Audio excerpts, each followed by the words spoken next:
gather round me, children, I'll tell you the news. Don't worry about the names or dates, you already know it's true. Your doctor hates your baby, the prime minister's a ghost, and all them folks are sailing here 'cause they're in love with boats. Superfoods can save us from all our evil sin. JFK and Elvis own a bar in Wisconsin. Vaccinations were created by the CIA to steal votes from Bernie Sanders and turn your babies gay. So click the link you think you like and get tooled for a fight against those lefty fascist communists who are leaning too far right. Okay, so we're here today with a very special interview with Mike Small, editor of Bella Caledonia. I'm Jerry. And I'm Paul. And we're here with Mike. Nice to speak to you, Mike. Hello. So yeah, I mean, for people who aren't familiar with the work that you do with Bella Caledonia, could you give them sort of a brief introduction to what you're all about? So Bella Caledonia has been going for just over a decade. We're probably the longest standing pro-independence website. We try and write about politics and culture, and we try and write about it in a way that isn't coming from just supporting one single party, and we try and engage with people who don't already agree with us, which is, we think, the sort of generational challenge of our day. Yeah, and trying to do that through alternative means, it seems to be the way that media is moving. I've seen you describe sort of alternative media as the fifth estate. That's right. Yeah, there's this idea that the fourth estate, which is the traditional media, has sort of failed, and these theorists, I think they're American, came up with this idea of the fifth estate, which is all the people that are blogging or vlogging or on social media who've got something to contribute. And the idea is that it's kind of like punk rock of media. Everybody can contribute, and we move beyond the situation where you have kind of handed down truths from a centralized media to a kind of multiverse of diverse people with voices. That's the idea of the fifth estate. So one of the things we tried to do with Bella is give voice to lots and lots of writers and people on it rather than just one single blogger. Yeah, I mean, that's one of the things that we're seeing now at the present moment. One of the big problems is that the fourth estate media is controlled. There is a lot of bias from both sides of the fence, granted, more so one side of the fence, but there's certainly more bias, and it does feel it's like pirate radio for politics. That we're involved in now in the fifth estate. Yeah, I mean, I think there's lots of things that are really good about it, and we're going to do an awards thing about all of the great new media platforms that are emerging in Scotland. But the problem is, if our movement and that media becomes solely about slagging off the traditional media, it becomes a bit reductive and a bit boring, So I think we really need a movement with real politics to it, not just obsessed by bias in the traditional media, because that becomes quite binary and a bit weird. Yeah, I mean, to be honest, I'm very much expecting over the next relatively small amount of time that more of the old media are going to kind of embrace, like podcasting and social media, a lot more. I know certainly there's newspapers in Scotland and stuff that get a lot of following, a lot more following via their social media and via their kind of digital presence than they do now their paper copies, as in magnitudes of hundreds or thousands more. And it certainly feels that even the old media are starting to embrace this in a better way. Yeah, I think that's true. And, I don't really know, sometimes people celebrate if a newspaper goes down or collapses or something. I'm not sure how great that is, but also tracking newspaper print sales isn't the same as their circulation, because what they're basically doing is moving their readership online, and the trick will be whether they can monetize that and make that a successful business model or not. So it's not just as simple as going, print media is dying. Well, clearly is in that format, but it's shifting as it descends. Yeah, I think it's also worth remembering that the sort of decline in income into print media is also responsible for a decline in quality of journalism, because you don't have investigative journalism departments in the sense that you would have 20, 30 years ago. The budget's not there, people are stretched, and quality suffers as a result of that. You're seeing a lot more press releases, journalism, if you will, stuff just being pumped straight out from PR companies straight into the newspaper pages, and yeah, as you say, we could waste a lot of time slagging them off, but really what we need to do is try and improve the quality of journalism that we're all putting out. Yeah, absolutely. And I think you can see with people like the Ferret, who are kind of journalists who are kind of refugees from the collapsing mainstream media, if you like, have then set up this thing that has real credibility, but it's also got a bit of edge to it because it's a bit riskier in terms of them being completely independent and reader supported.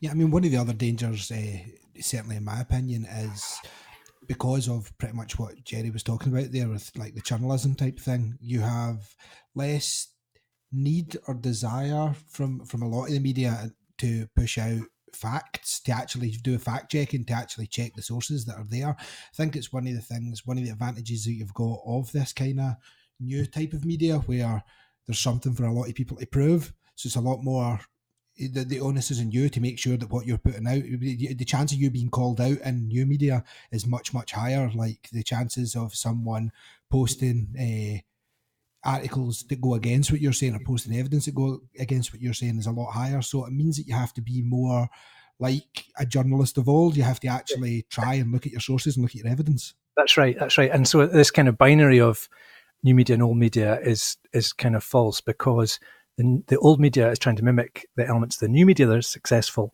and the new media is trying to give itself credibility by mimicking the best values of the old media. I write about climate change as well, and one of the things I write about is the Daily Mail and the Telegraph just spouting the same lies about climate change and climate science denial every month. And every month a group of journalists go, do you know that column? That's just completely factually incorrect. And they publish a retraction and get their hands slapped. But that is incredible, because that's consistent, deliberate disinformation, which is different from, a mistaken fact. And that's interesting. And do you think something like Leveson 2 is necessary to maybe redress the balance of misinformation that's able to occur at the moment? Absolutely, but the industry said they didn't want to be regulated, and the government said, "Oh well, okay then." So that seems to be dead in the water, despite the fact that there's high-profile cases of people who've had their phones hacked or on an industrial scale. So because the tabloids and the print media are still largely supportive of the establishment, I don't see that happening anytime soon. But yes, we need press regulation, and that's not a threat to democracy. That's a support to democracy, I'd argue. Yeah, I mean, I think under certainly the current government structure that we're under at the present moment, the government are doing well out of having the media or keeping the media on their side. Certainly, obviously, if certain changes come up, we know that obviously Labour had suggested that they would be backing Leveson too, and whether or not that would come to fruition, but it was even in the manifesto.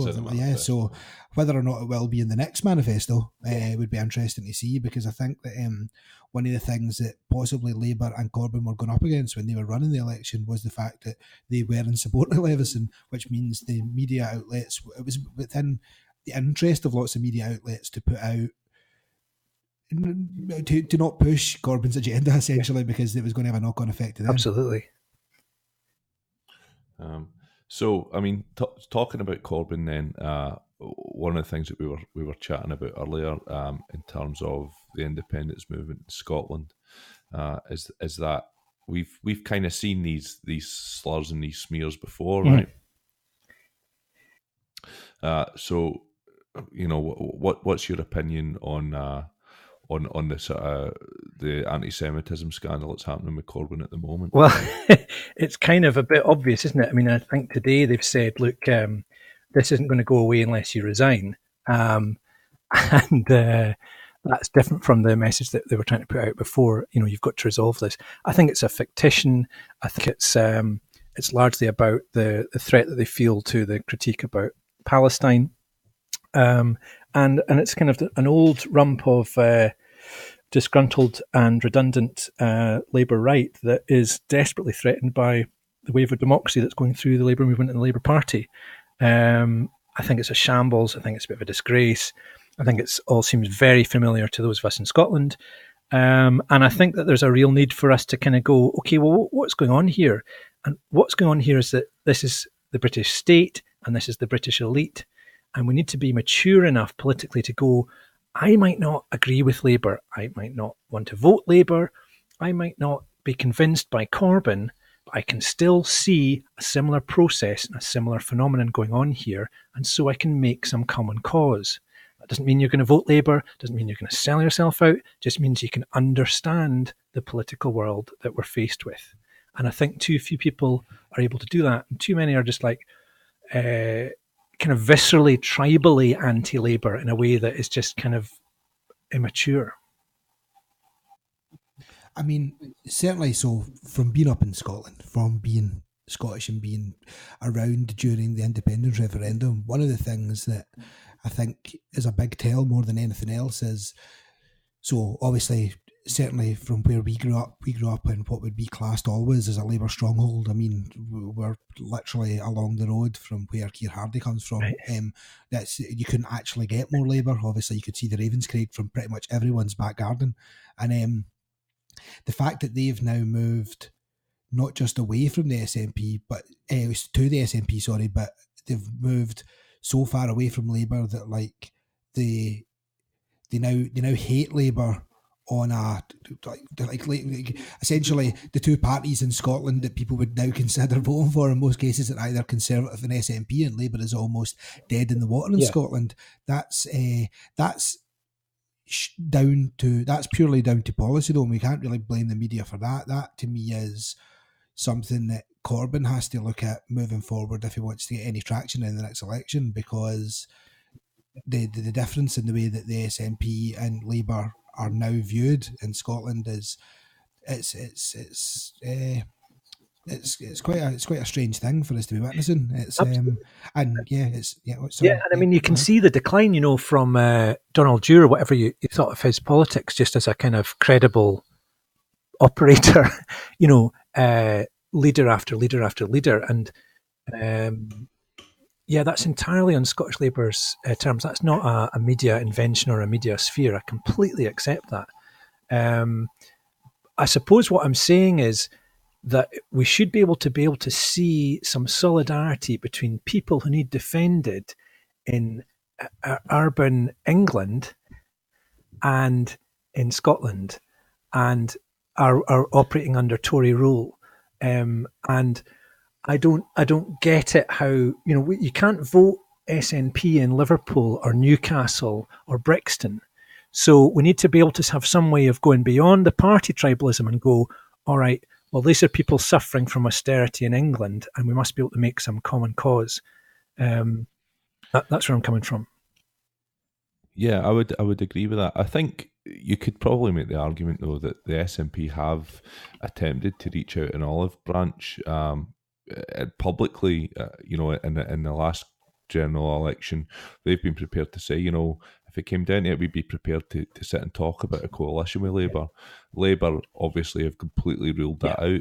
I guess that's a political decision that they maybe have to make. But do you think in reality, say there was a snap election later this year, and that's what was required to get Labour over the line, do you think that's something that could happen? Well, I've heard some fairly senior people in the SNP say that, if there was a Corbyn minority government that needed an SNP support, then the red lines would be pretty clear. They would be, well, we can have a referendum whenever we want.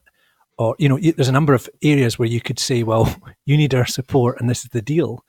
So that's the kind of scenario where I'm thinking British politics and Western politics is very fast changing at the moment. And I just think saying, oh, well, I don't like Richard Leonard, or I didn't like Jim Murphy, or all these things, is kind of a bit redundant. You need to be a bit more proactive and a bit more keeping up with the programme. And I think that there's a very good likelihood that the British government fails out of their own Brexit farce in the next few months, and we need to be looking at the opportunities, not closing down the opportunities. Well, yeah, one of the things that I've recently spoke to Jerry about was, in my opinion, I believe that if Scotland does want to have a second independence referendum, they really, if they want to have, if they're searching for the blessing from Westminster, I can only perceive that happening under a Labour government, like possibly under Corbyn, but certainly under a Labour government. I just can't see there being a viable scenario where the current Tory government, or anyone who is in the running to be the Tory leader, is going to give the blessing for a second referendum. Absolutely. They're not. Why would they? They've got no reason to do that. But the weakness would be in a Labour minority government. And I don't think there's any situation where it looks like Labour are going to get some huge whacking majority. So that's a scenario we need to think about. So moving on then to Scottish independence, you just kind of laid your cards on the table that you essentially don't see a second referendum happening anytime soon under the current government. So what is the future for the independence movement? When might we see a second referendum? How can we achieve that? And what is the best way forward for Nicola Sturgeon to sort of to get where she wants to be? Well, I just it's a bit like if you're a football fan and they say before the game, what do you think the result will be? And you say, well, we'll win 4-0, and you kind of know in your heart, well, we might not, we might get beaten. When people say, is there going to be another referendum? It's like, well, there might be, and it might be soon, but we don't know. So we need to just build for that possibility. But we can't just pretend it's going to happen, and we can't just pretend that we're going to win it, and we can't just pretend that we'll be given that legal opportunity, and we also can't just pretend that UDI is a great idea and there isn't any problems. And quite a lot of those things seem to be happening quite a lot of the time. So you get said, people say, oh, you're not very proud if you don't just pretend that there's going to be a referendum very soon. I mean, there's some people earlier this year saying it's going to be in October. And if you said, well, how is it going to be in October? How are you going to win it? You got shouted down. So I don't know what the solution is. I don't know what the answer is. I think what we're doing is we're building a lot of the infrastructure that we need as a movement at the moment, and that's the right thing to do. But just pretending that there's going to be one doesn't really work for me. And not talking about what strategy you're going to have to win it doesn't work for me either. I think it's unrealistic to expect Nicola Sturgeon to call a second referendum unless she's supremely confident of winning it, because I think we can almost certainly agree that a second referendum being lost would definitely kill the movement for the foreseeable future, right? Absolutely. And further in that, then, is there an argument that the sort of the best case that could be made for an independent Scotland is by the SNP governing the country as best they can from Holyrood and making the case that way? Well, I think that there's certainly a case for building independence from within and kind of proving independence by proving that you can govern both as a national government in Edinburgh and in communities and regions of Scotland, so that you prove the case and you build confidence. Because one thing that Scotland is critically lacking is political and cultural confidence. So I think that is a route that's really important. People find that annoying because they think, well, that's a bit vague what you're talking about. But I think that is definitely a route. I think we should be doing that while simultaneously building the national infrastructure of our movement and critiquing and looking for the collapse of the British state, which is happening daily by their own kind of fantasy land that they're engaged with through Brexit. And that's about to come down very quickly. Do you think the political shortcomings that we have as a nation in Scotland, they're perceived by a lot of the people, do you think that's a direct response or a direct result of what I'm going to use here, and I don't particularly like using the term, but what was dubbed Project Fear, essentially the media onslaught against the idea of Scottish independence. I think a lot of that is stuck in the hearts and minds of people that's gave them less belief in the country. I think it actually goes back much further than that. I think that's what they built on. I think if you look at key institutions and organisations in Scotland, they're not really based around an idea that you could be an autonomous country with agency or cultural confidence. So I think that there's very low aspiration. I'll never forget the day they launched the Better Together campaign. It was in Stirling, and they interviewed two old boys who were outside a working men's club or something, and they said, what are you going to be voting? And they both said, we'll be voting no, because we've had a great life, everything's great. And the cameraman, who must have been sympathetic, panned round to the sort of social devastation around these guys. And it was just a moment where you thought, that's incredible. I mean, that is a generational moment, but it's also just an incredible lack of aspiration that we have. And I think we're complicit in that, but I think we've had generations of political failure around this as well, where people have just said this is okay. And, the Better Together's campaign was called UK OK. That was the best they could do. Built it around. It was kind of incredible. It was the shortest manifesto in history. UK OK. That was the aspiration. So I think we've got to build some kind of vision of why this is not okay, but where are you going to go to? Otherwise, you just get caught up in kind of constant technical questions rather than actually a political movement. Well, so interestingly enough, we were at the Byline Festival last weekend, and one of the things that came up a bit in the sort of discussions down there was the sort of Andrew Breitbart motif and ideology of politics exists downstream of culture, essentially, and that's Steve Bannon's sort of major working theory. Chris Wiley, the Cambridge Analytica whistleblower, was talking a little bit about that. So, I mean, that kind of feeds into what you're saying.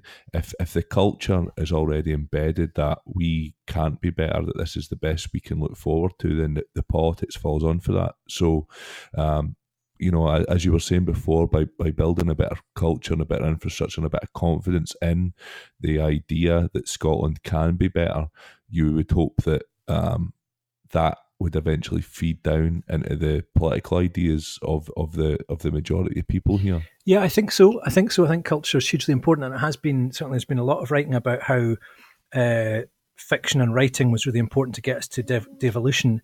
And I think if you look at attitudes to Gaelic and Scots, that's changing. People kind of joke about Runrig, and but Runrig marked a period between the 1970s when Gaelic was completely marginal, and the sort of self-hatred within the Gaelic community was pretty rife.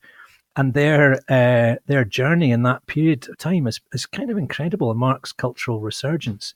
But I think we need to be a bit more specific as well. So if you take the idea of public buyouts of islands and communities and land buyouts, that's an important part of our journey. But I think now urban communities need to start thinking like islands. So what are the key assets in our community that we want to control and make bids to that fund? So that might be energy, it might be a beach, it might be a building. But I think these things are kind of building blocks for how you build independence, so that when next time it comes round, people are inspired and feeling confident rather than feeling belittled and marginalised. Well, see, I'd certainly actually go on from what you said there. One of the things that I've noticed, so there was more than 1,000 votes round this area for the Tories in the last election. That is something that, if we go back 20 years, certainly absolutely no one would even consider and contemplate. So there's, in the younger generation, or possibly the older generation as well, but certainly no one in the middle, no one whose parents were fighting the miners' strikes, but essentially there's a downtrodden generation that is the older in society who can't see any way, any future, and then there's the younger in society who seem to be getting who can't see a future either. Who it's almost like people, a reasonable percentage of people in Scotland, and when I say Scotland, actually I'll go further and say that Northern England actually suffers from the same thing. Pretty much anyone who was involved in the miners' strikes and who was fighting the Tories and everything in the 80s, there are now a downtrodden people who believe they can't be anything. I've had people tell me how the reason that the reason that the mines had to be shut down, the unions had to be dismantled, is because they were the problem. They were causing the problem in Britain. They were the reason that we couldn't move any further forward. And we now just have this downtrodden society that you can see mirrored in all the areas in Scotland time and time again. So there's an acceptance of that narrative, basically. Yeah, absolutely. I think that's true. I think that's very true. And I think the problem is that as Britain becomes more and more dysfunctional in terms of poverty kind of distorting communities and food banks and all the like, people get more disempowered. You know, this old idea that the worse it gets, the more radical people would be. Everybody knows that is not true. That model is broken. But at the same time, there is some evidence from recent polling that things are changing. People are becoming more woke. I think that's the hip phrase, isn't it? Hashtag woke, I believe. Is the term. You know, the Best for Britain polling finds 57% support for Irish unity in Northern Ireland. You know, yeah, it's incredible. I think there's lots of polling that things are changing. So that might work. That might shift. And so, you know, feeding back into this idea of culture and sort of lack of ambition in Scotland, we were kind of chatting earlier about the National Stadium in Hampden and everything that's going on around that at the moment. You think that's significant in terms of how we see ourselves as a country? Well, I just think it's kind of funny. You know, you've got, like, whether people like football or not, it is our national obsession. It is our national sport. And for a long time, the national team kind of carried the weight of identity in Scotland before devolution, and people's expectations was poured into that for good or bad. It was at a time when we were a lot better at football as well. But I just think it's funny that you think, well, we've got this stadium on the south side of Glasgow, and it's people go on about bad transport links. And you're like, well, it's just bad transport. It's not bad transport links. And I just can't really imagine a kind of modern European country that couldn't just say to itself, well, we'll just need to upgrade our stadium a bit. But instead what we say is, oh, well, we'll just sell it and knock it down and we'll probably play in the Rugby Stadium. I mean, it just seems to be like a part of a kind of endemic lack of vision or ambition or innovation.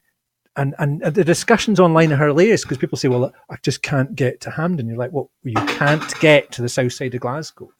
It just seems extraordinary. Yeah, I mean, I've definitely been there. It's definitely there. You can definitely get to it. I can guarantee that. So, I mean, I suppose it's a bit like when you talk about different public institutions in Scotland and people are like, why are you talking about this? This isn't independence. Like, well, it's about the same thing. It's about a failure of imagination. How can you not just do up your own stadium and make it better? What are you talking about? And what's behind it is that they're going to save money. So it's going to be cheaper. They'll flog tickets. People will be sold beer at Murrayfield, and they'll destroy an institution in Glasgow. I just think it's nonsense, and it's kind of iconic of the poverty of imagination we've got. Yeah, I mean, I don't want to dwell on football for too long, but you know, McLeish, Henry McLeish, was given a job to go around. Spent a couple of years going around football from grassroots level right up to the very top around Scotland, and wrote a report and made a whole raft of recommendations on how we can improve the national game. And they basically took the fucking report and chucked it in the bin, pardon my French. So, you know, it's endemic. I mean, within the SFA, there seems to be that seems to me to be an establishment and an institution which needs to be knocked out and built again from the ground up.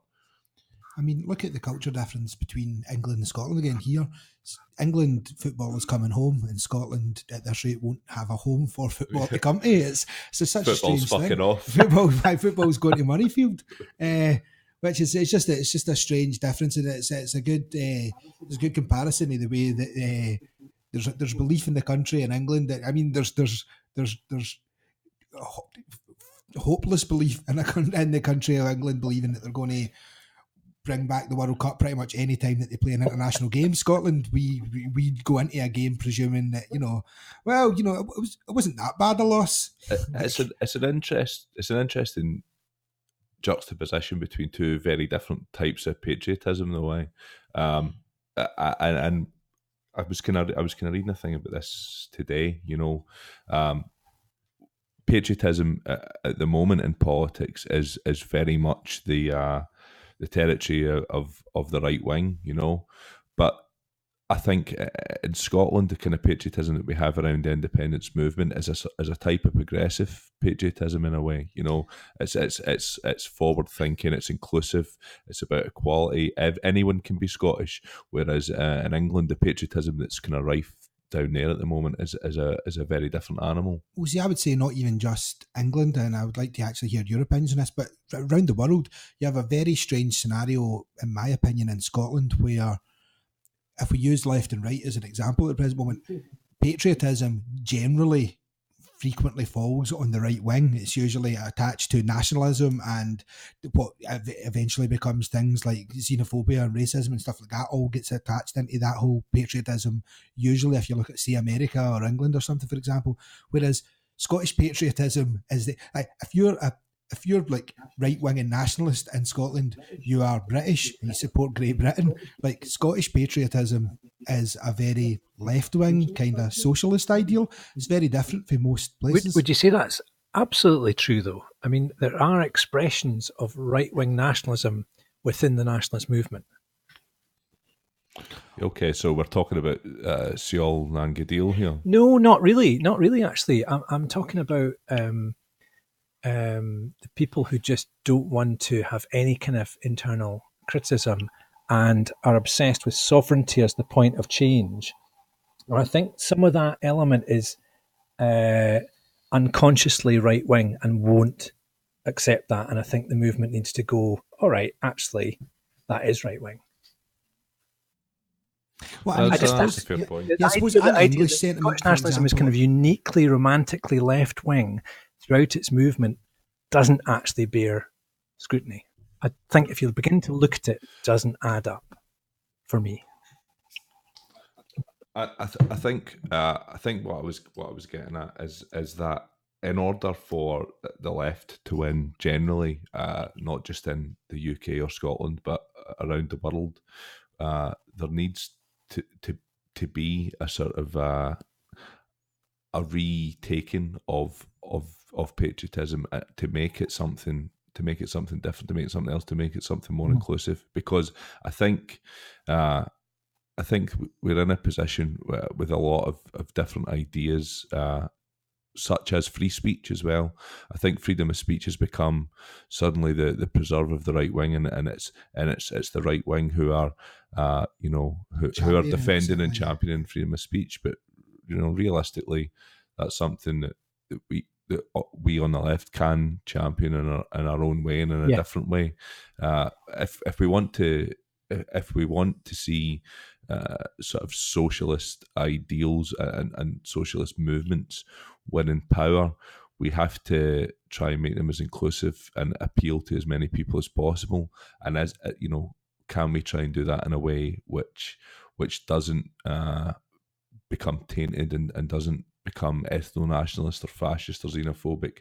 I think while I would accept that, you're probably right, there's probably a certain amount of anti-English sentiment involved in Scottish nationalism. I do think that the movement in general seemed to me in 2014 to be quite different to the nationalism that I was familiar with and sort of frightened by in terms of some of the traditional unionist trains of thought. I'd certainly agree with that. I think that there's a different vibe in 2018 from 2014. The movement in 2014 I thought was much more open, much more diverse, much more radical and much more interesting. And I think we've seen a narrowing in those 4 years. And I think that's something we've got to look at. And when you say to people, do you know what, we've got to examine our own movement and examine means and ends and reflect on that, some people just howl in outrage. I think that's really important to do and say, well, where are we at? How are we getting on? How are we going to win this? And what's the challenge? And some people just don't want to have that conversation at all, because what they want to do is just say, all of the enemies are external enemies. We've got nothing to reflect on, nothing to think about. Everything's fine. And I find that sort of scary complacency. So a good example of what you're talking about there, which is happening right now at the moment, would be this kind of Alex Salmond scandal and the way that has been sort of received in the online nationalist community. Yeah, I mean, we had, I think it was Tommy Sheridan sending out tweets about Malcolm X, kind of saying this is analogous to Malcolm X, and you're like, well, hang on a minute. And this has happened before, actually. This has happened before. Certain elements of what I would call the right wing of the nationalist movement allying themselves with the civil rights movement in America in the 60s. And you think to yourself, what is going on here? So, yeah, we had a lot of people saying, well, here's somebody who's been accused of sexual harassment. And what we're going to do, our response is going to be to say it's MI5. And you're like, oh, right, hang on a minute. How does that work? And there was a kind of a meme went round saying that Leslie Evans was married to the former head of MI5, Jonathan Evans, except that she wasn't. She was married, in fact, to Derek McPhee, who used to be in an Edinburgh punk band called The Visitors and is in the SNP. So you're like, oh, right, well, that doesn't quite work. But I think the idea that your response to serious allegations of sexual harassment should be just to ignore the allegations, assume it was MI5, and eulogize the person who's been accused is a bit of a red flag that we've got a bit of a problem here. Now, I totally understand that anyone is innocent until proven guilty, and I have no idea what the truth of these is. But I just think as a movement response, it's deeply problematic, and it's a sign that we've got some problems to address, because it's not okay just to say, this is the deep state, this is MI5. Craig Murray went and posted something saying, when they decide to get you, and it was all about how people had got him, and it was exactly the same. This is just nonsense. This is deeply immature nonsense. I think it's quite telling that Alex Salmond managed to double what first and foremost, I would argue that although I'm not looking at his personal finances with a fighting tooth comb, that Alex Salmond is certainly not hard done by financially, and the fact that he ran a crowdfunder at all to me seems like a PR stunt or something similar like that. But then the fact that he was able to drum up a kind of nationalist support so much that he more than doubled the amount of money that he was requesting to protect him from a legal dispute, that we would, if it was the other side of the fence and this story had came out about Ruth Davidson or something, for example, we would be very critical of it as a movement. It would be the left-hand side of politics would be using that, and it would just be like, you can only imagine the nasty things that would be getting said in that case. So it's very strange to see how much people were willing to dip into their pockets for what is essentially allegations of sexual assault. You know what I mean? It's in a lot of cases when you see about when you read about it and it's a celebrity or a politician, especially a Tory politician in London, they get their name dragged through the mud by the same people who are now defending a man who actually don't know any of the evidence or any of the information on it. It also it just shows a complete lack of sympathy if what's potentially a victim here. I suppose that's a pretty marked illustration that perhaps we're not as inclusive and all about social justice as we'd like to believe we are. So do you think that this that one example and some of the other stuff we're talking about, do you think it's indicative of an increased tribalism in politics in general? And if so, what's the answer to that, Mike? Yeah, I mean, I think that we've become a sort of a closed culture. And I think that everybody says the same thing. Everybody says, oh, we're in these silos and what we've got to do is speak to other people. But nobody actually does anything about that. I mean, basically what people want to do is in these little boroughs which self-confirm everything that you already agree. We all go into these spaces and we go, I'm SNP, I'm yes, I'm pro-India, aren't you? Yes, I am as well. Isn't everything terrible? Yes, they are. And that goes on and on and on. And it's kind of completely useless exercise. You know, it's great fun in it and it feels good, but it's completely politically useless. So until people kind of go, oh, all right, I've been doing this for years. I know all of these people by name. Nothing's going to change. And you know, I'm all for the protests and the march and having presence on the streets. But, you know, I think there's all under one banner marches programmed for the next year, you know, and it'll probably be the same people in the same outfits marching around the same different cities for the next year. But I don't really know what the point of that is. You know, what do people think that is actually going to do? I really don't know. And it's the same as the digital version of that, which is people congregating in the same spaces and agreeing with each other. It's really not a political movement. It's a sort of cultural club, and that's great, and I'm sure it's very interesting. But it's not a political movement. It's not going to change things. Just before we move off the Alex Salmond thing, the thing that I was thinking about there was when you see the stuff that happened with the various shootings that happened in America, people said it was crisis actors in the deep state, and how everyone who is involved in the movement, they all laughed, they quaffed at the idea that such a thing.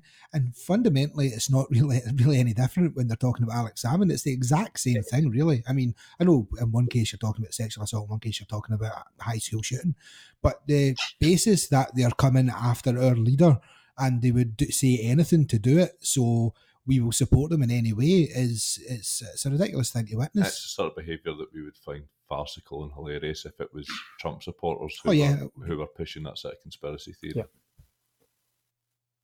Yeah. So we're at a stage where things have got very tribal and echo chambery, if that's a word. Has that had any bearing on your decision to shut down the Bella Caledonia Facebook group? Yeah, I mean, we'd spent 10 years building up over 16,000 members of this group, and it was a small group of volunteer people who were running it, who were pretty exhausted, constant harassment, mostly by our own side, and we just thought, you know, what is this actually doing?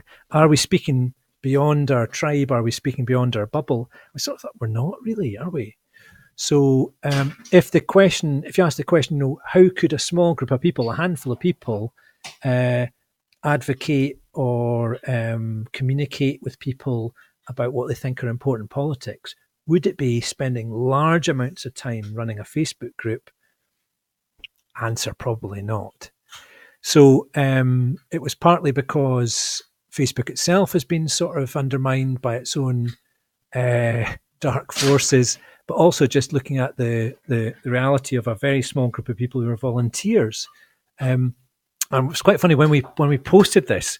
One guy came on and he was like, "Yeah, you're traitors, you're scum, you're not really indie," and you're like, "Yeah, kind of just proven the point," because it's full of that. It's full of sort of dark intrigue, and if you hold a position that is, look, we're not for one single party, we want to host a debate that is about who is talking about change and the need for change in Scottish politics, you just find yourself under relentless attack. And after a while, and by a while I mean a decade, you kind of go, no, not going to do this. It's an awful lot of your your own spare time to be given towards such an endeavour. I guess the moderators and stuff are unpaid volunteers. So if it gets to the stage it's taking over their life and they're taking nothing but abuse, you can understand why the appetite would disappear. Yeah, that's it. I mean, I'm totally amazed by the volunteer support Bella's had, and take my hat off to all the great people. And then you get lots of people saying, "Oh, well, Bella was amazing on this Facebook group. It was really important for my life." And you're sort of thinking, "Well, where have you been for the last few years?" And there is the problem in social media that the most aggressive voices come to the fore and dominate. So it's a bit about the same issue about how we chair and host public meetings. It's the same thing, because we've all been at public meetings where the boring guy from the back asks a question and it takes 20 minutes. It's the same thing on social media. So we need to think about how do we facilitate public discussion of our politics and all of our social issues in a way that's inclusive. And Facebook probably isn't the best place for that, for us anyway. I think one of the things that we certainly see with the independence movement in Scotland is how it is directly linked to a lot of people to SNP, as in people can't see by the fact that they're not voting for Scotland run under the SNP. They would be voting for Scotland to be run under X, and then after the Scotland being run under X, they can then vote on a party that then suits them from that point.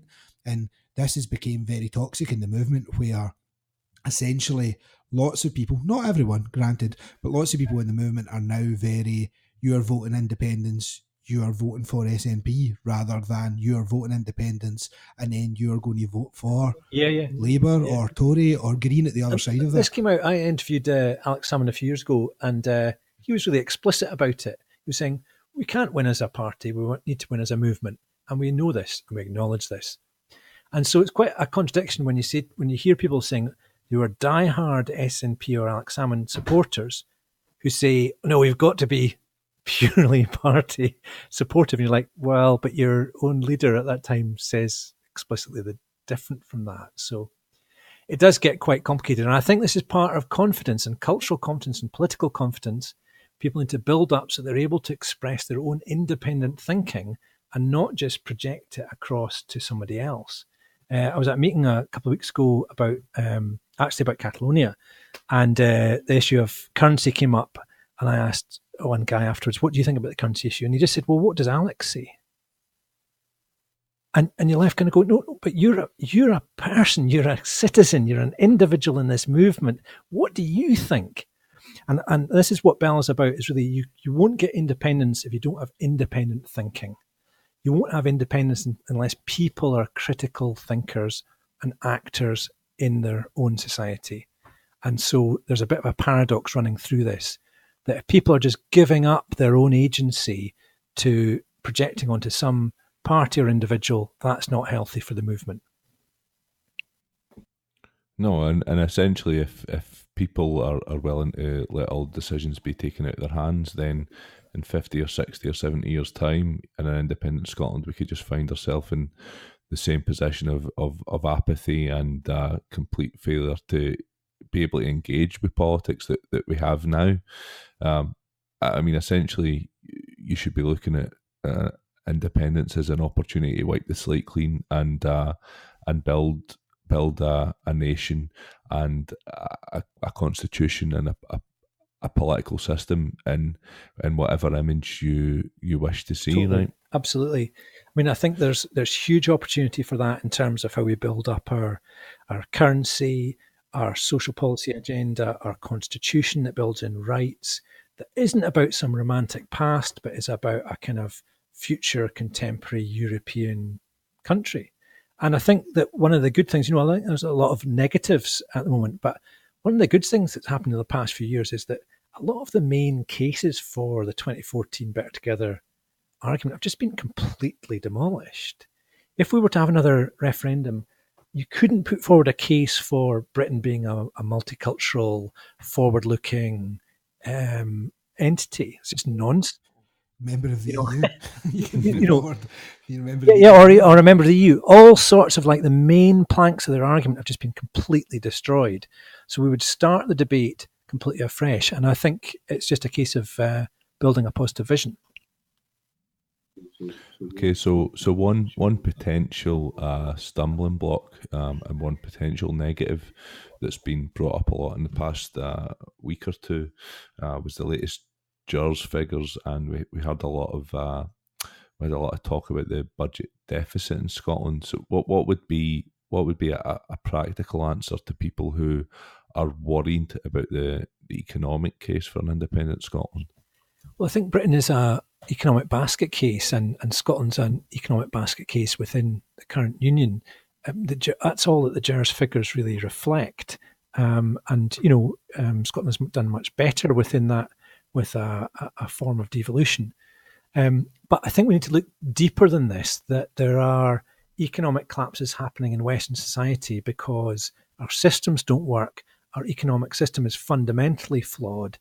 And so Youre is just kind of like an accountancy exercise in a kind of decaying system. It's not really very interesting. And I think we've moved beyond the case where people used to be like, oh my God, Youre is coming, right? This is really difficult. Now everybody just laughs at it. But I think we need to go beyond that again and say, well, actually, what are our metrics for measuring how we're doing as an economy?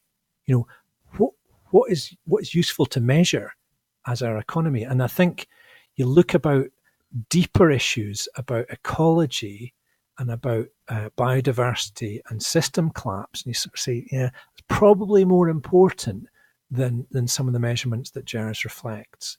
So I think this again, it's both a credit to the independence movement that we can have different systems of measuring this, but we do need to go beyond this.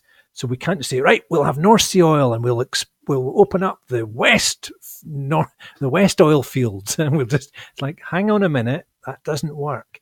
That system of economics has failed us globally, so we need to be more contemporary and more visionary. One of the things that I was actually discussing with Jerry today is the understanding that people don't actually have to do with the Youre numbers is it's numbers that are spent in Scotland, not by Scotland, which does muddy the waters very much. Essentially, money spent by Westminster and projects in Scotland go towards the expenditure of Scotland. So essentially, we don't have devolved control of the money anyway. So the figures they're like essentially you said, they're essentially just like a financial exercise where we run this process, but they don't they don't stand up to a lot of scrutiny in a lot of places when they start to get looked at. And certainly you have to look at other metrics. And so we're clear, I wholeheartedly agree. The way that the kind of, without getting a bit passionate about it, but the whole kind of capitalist way that we live now, and certainly in America and the UK and some of the other more influential countries in Europe, is shown time and time again now to just not be a viable working solution, especially when you look at somewhere that, like the Scandinavian countries, for example, they're in a much more stable and cleaner place. Now, granted, the cost of living's a bit higher, but that's reflected in the fact that they have better working weeks, they have better wages, they have better amenities, they have better stuff available to them. Better education, better health service. They have, crucially, a higher level of contentment and happiness. And really, that's the only metric that should be worth anything. Well, yes, as Mike said, but when he mentioned looking at stuff like the ecology and stuff like that, they have better use of green technologies. And like, as you said, they have a better way of life. People wake up in the morning and don't fear their entire day to come home at night and not have any money and have to go to food banks, and that's working as, say, a nurse or a teacher. So we can look at those type of models and start to say, well, and this is certainly my opinion, Mike, I think it sounds like you agree, but like Youre doesn't really matter then, because we'll be looking at a new way of the way that we are using our finances and the way that we're dealing with our money and the way that we're dealing with our society. And I think that very little of this is radical. You know, I was involved in the Radical Independence Conference and stuff like that, and people are like, oh, you're dangerous lefties, and Trotsky is splitting the movement. And I was like, when you actually look at some of the politics that comes out of that, it's like, it's basic social democratic politics that are mainstream in not just Northern Europe or Scandinavia, but just mainland contemporary Europe. Like you might own some of your utilities, you might have some public ownership of your transport, you might have a housing policy or housing strategy. That's kind of it. It wasn't really like very wacky. So I think that the problem is that our politics get so distorted through the prism of our media that even the most basic common sense ideas become translated as some kind of terrible left-wing, travesty, when they're just like, well, have you been on a train, or have you tried to get some housing? It's not okay for people to be having this level of destitution or food poverty. So I think we need to really square the circle here and say, okay, if we really want to be different from the British state, if we really want to be different from that level of poverty, we need to have some strategy to do that, and then we need to get on with it, and that needs to be the basis of the independence movement. So yeah, that's where we're coming from. Yeah, I mean, the Overton window, I mean, we say this on the show far too often, but the Overton window has been moved so far right that the mainstream left-wing, traditional left-wing part of the UK is pushing anti-immigration policy. That's we're kind of through the looking glass here, and as you say, even the most basic ideas about social housing or renationalising the railway is you're treated like you want to make us the USSR. Exactly. Yeah, I mean, interestingly, I find the railway one. We brought it up before, but essentially, people look at you crazy if you talk about nationalising the railway. But then our railway is owned by other countries' national railway systems. So it's just like we should let other countries' national railway systems own our railways for us to pay for them to then have subsidised railways. Yeah, that's people are okay with us. Far more sensible solution. One of the other things that we haven't quite got into touching on, which is sort of interesting, and which, as a sort of Scottish politics aficionado, you would have some opinion, be able to shed some light on. There's a lot of talk at the moment that, and this has been ongoing over the past couple of years, that Ruth Davidson is still angling for a move down into Westminster politics. Now, I chat with quite a lot of people from down south who don't really have the sort of up close view of her that we do. So, how successful do you think Ruth would be down in Westminster, and B, how strong do you think she is as a politician? Well, she's tremendous as a politician because she says virtually nothing about a wide range of topics. I think she's an incredible phenomenon, a kind of non-entity, a kind of vacuous non-entity who just repeated a couple of phrases to great success. She very rarely gets any interrogation. The guy from the STV did it a couple of weeks ago that was very successful. And when she does, she gets extremely freaked out. So there's two arguments here. One is that the English Tory party, the British Tory party, are so ignorant and so within their own bubble that they will embrace her as a solution to their own internal civil war. I think if they do, that will be hilarious and great, because I think when she's given a little bit more scrutiny, she will fall apart very, very easily. She has gone from denying vigorously that she would ever leave and that she'd have nothing, she wasn't thinking about any such thing, to then this week saying, oh, actually, I might go because I quite fancy being PM. And I think it's about how the Tory Civil War plays out in England. And I think that they may well be so deluded that they think that she's the answer. And she's profoundly not, because she has very little to say. And I think she's a kind of ghost figure, an extraordinary figure, a media creation, and she would disappear very rapidly at a UK level.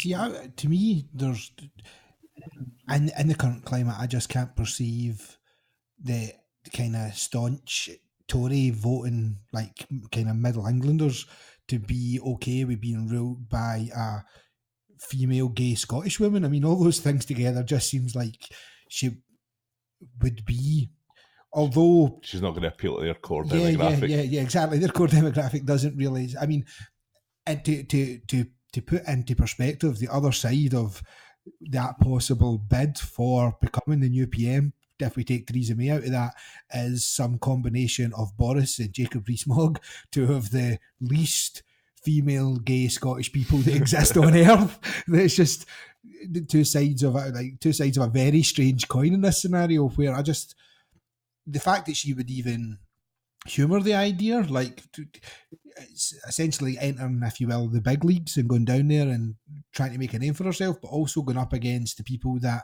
I just can't perceive that the type of person who is looking at Jacob Rees-Mogg and thinking to himself, that's the man for me, he represents my core values, is going to look at Ruth Davidson and even consider her for anything other than, like, you know, like I imagine Jacob Rees-Mogg's views her as like a stay-at-home mum because he's got that kind of ideology about him. Do you know what I mean? That's true. That's true. But I think that there's a kind of obsession in Western politics about centralism, centrism, New Labour, Cameronism, all of this, and they're still obsessed with that.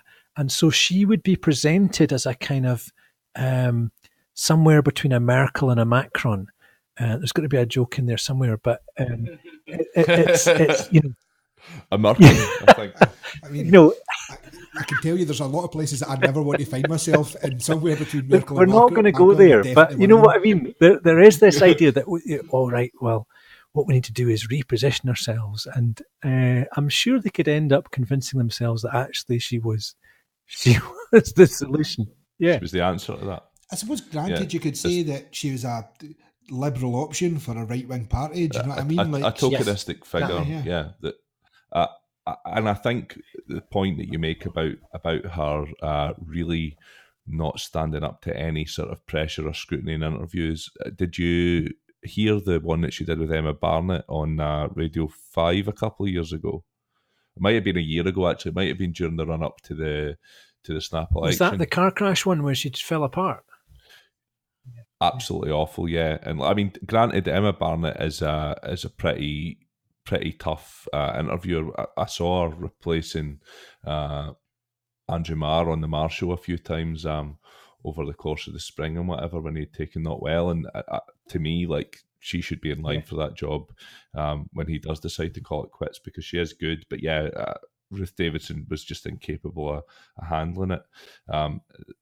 Considering that that's really the only time she's really had any optics down south as a real political operator, it kind of baffles me that they still think she's the woman for the job. Well, I think they're a bit desperate because they don't know what to do.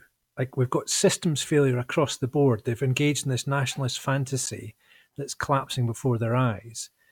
They know that Theresa May just led this completely disastrous electoral campaign. They're terrified of the dire communist Jeremy Corbyn, who's this great radical, even though he's not really. So they're kind of scoping about, thinking, well, what we do now? You know, Boris is just like a racist basket case. You know, so that's not. All right. I thought you were going to go somewhere else with that, but yeah. But you know what I mean? They're kind of searching about, going, what do we do? Right, there's this Scottish woman that she seems to be great at conference, and they've persuaded themselves that she's working class and that she's kind of really liberal and populist. And they're like, look, that seems to be working really well elsewhere. Let's have her. And I think it's a great idea.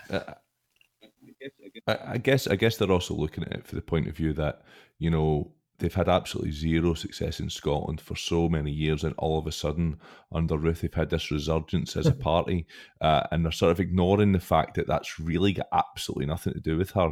I think regardless of who had been in charge of the Tory party at the moment, because Labour have disappeared, and essentially you're able to fight it as a binary election, you're only going on unionism.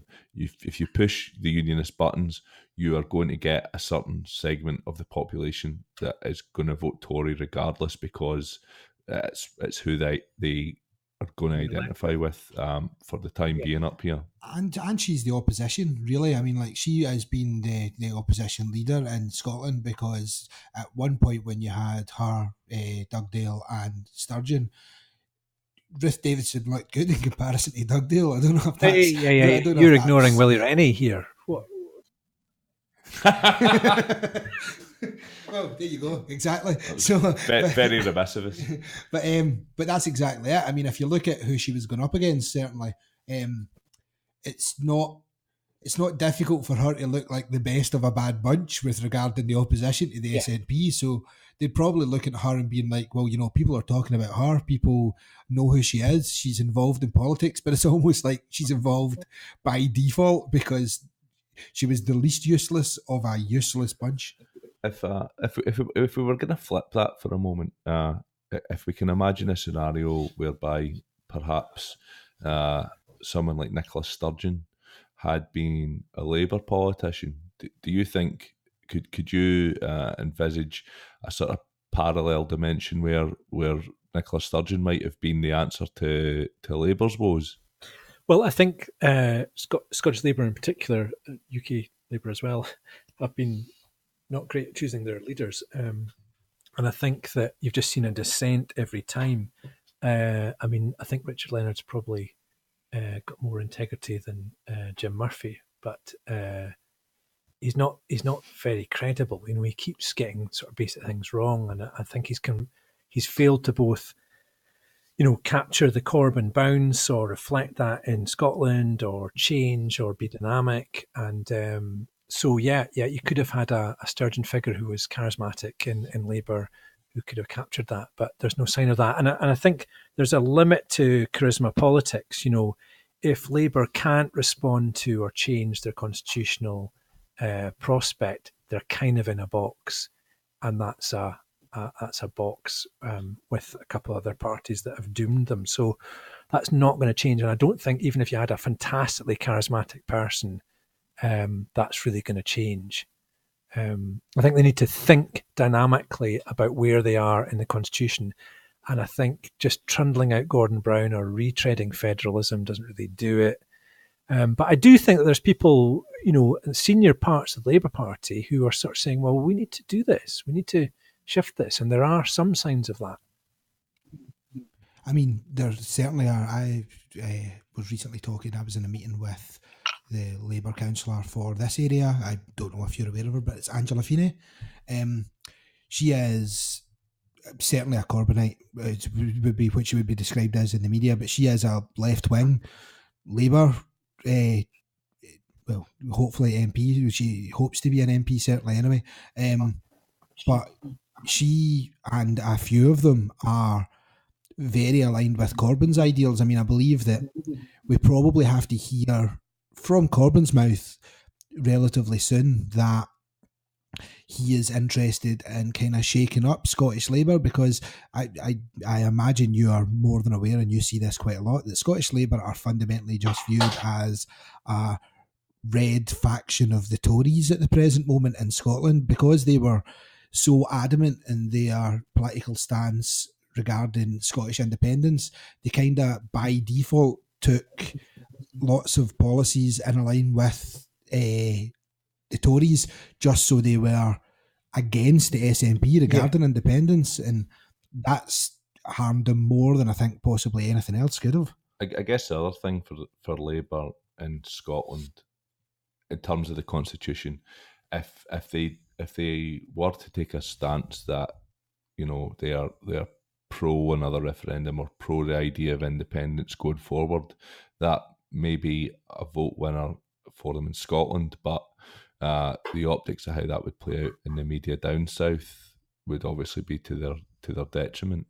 So how do they sort of negotiate that, and how do they come up with a compromise that's gonna cement their position in both places? Well, you could say we've got a constitutional crisis. We need to reform the House of Lords, i.e., get rid of it.